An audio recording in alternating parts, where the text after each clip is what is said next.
All right, y'all, in Luke chapter 10, verse 38 through 42, we have the story of Mary and Martha. Um, where Christ and the disciples are coming in.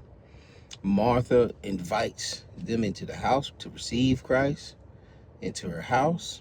And, as a host, she's trying to get everything prepared, everything looking, proper. People making sure everybody got refreshments. And she's cumbered about, the text says, with much. She's worried with much. And she gets to so stressed about the situation. She asks Christ,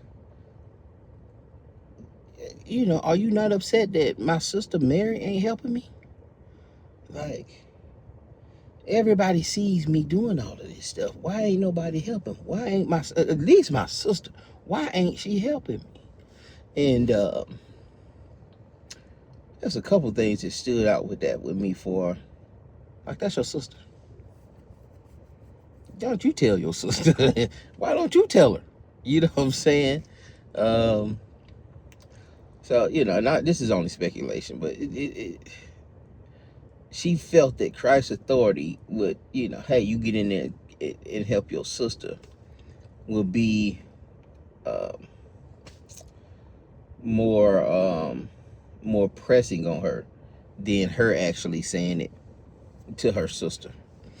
It's like having like two siblings having an adult in the house, and she's going to the adult and saying, hey man, tell her to come help me. It should be right. It's only right. And that's what she's looking for, justice in this situation. She's looking for justice because it's not right that I'm sitting up here, preparing the house and getting everything set up, and she ain't doing nothing. She's sitting down at your feet. And Christ responds to her, tells her, hey man, you coming about with much things, you worry, you stressed out about these minute things. And Mary, your sister, is sitting at my feet, and she's receiving the word. She's receiving more important things. Really, I think I said, this is the only good thing.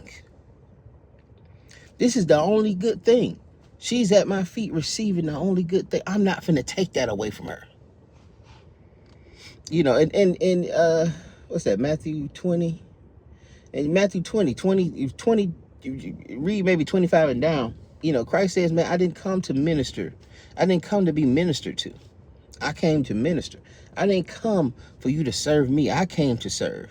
I came to lay down my life for the sins of many. So, we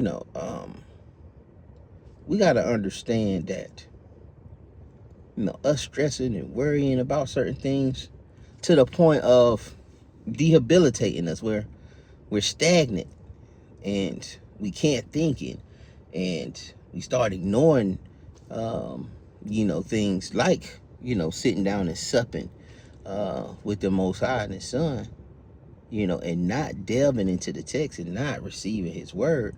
And that's what a lot of us do. A lot of us,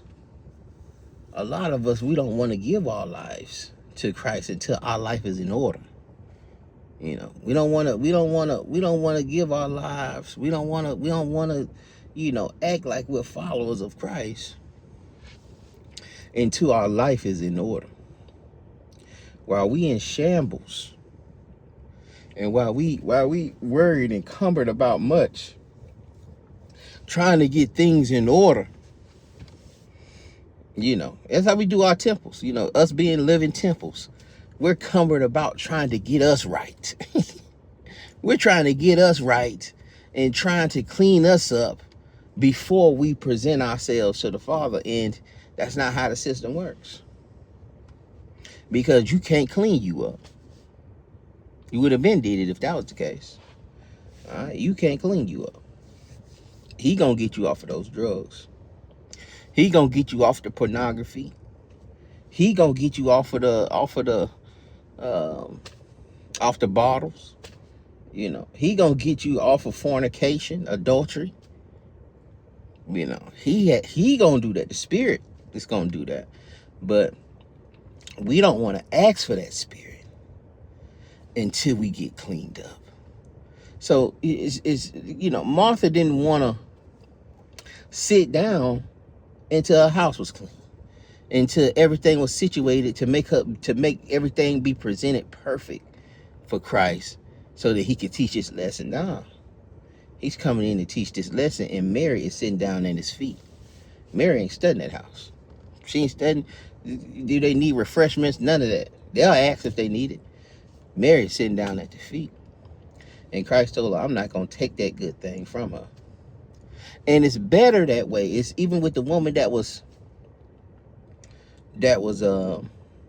washing Christ's feet with her tears, with her hair and her tears.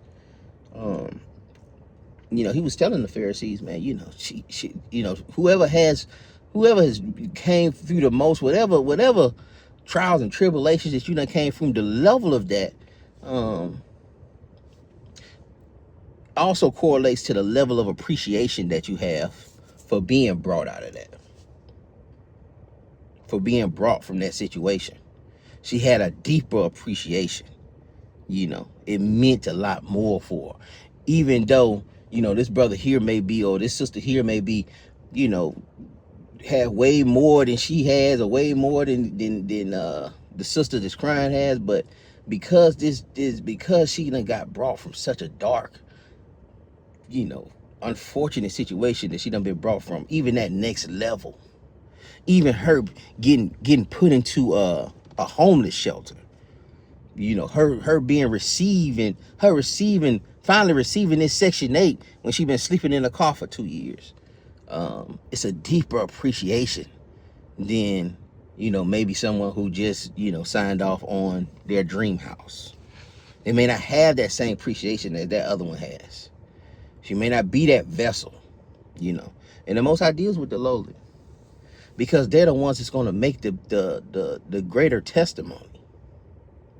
That's why you got to be careful calling yourselves prophets and all of this stuff, man. Man, you look how the Most High used them prophets, man. John was out there in the wilderness, man, eating locusts and honey. Told one of the prophets, go out there naked for 3 years and preach the word. Do all kinds, man. They was doing all kinds of crazy. Told Hosea to go out here and marry Gomer, marry a prostitute, just to show the example of how Israel plays the harlot, and how the Most High has to love Israel, even though she plays the harlot.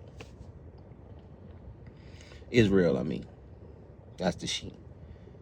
That she plays the harlot. His people play the harlot and put everything before the Lord. So don't be cumbered with much. It's easy for us to fall into that because these bills don't stop. These bills don't stop. So it's easy for us to fall into this. But, don't be cumbered and worried about too much, man. Them things are going to get handled, man. Them things are going to get handled. And, in that, when you in that, and when you in that battle, when you in a season of a storm or something, man, you got to be in that text. You got to be in your prayer closet. And sometimes, man, you trying to do everything in the world. Man, you traveling all over the city trying to get this thing situated. Trying to get, called everybody. Trying to get this thing situated and get this thing back on track. And nobody pulled out for you. Nobody came. Nobody showed up for you. And then you called the Lord. But you should have sat down at his feet first. Pray this thing was edifying. You'll be blessed. We'll see y'all on the next one.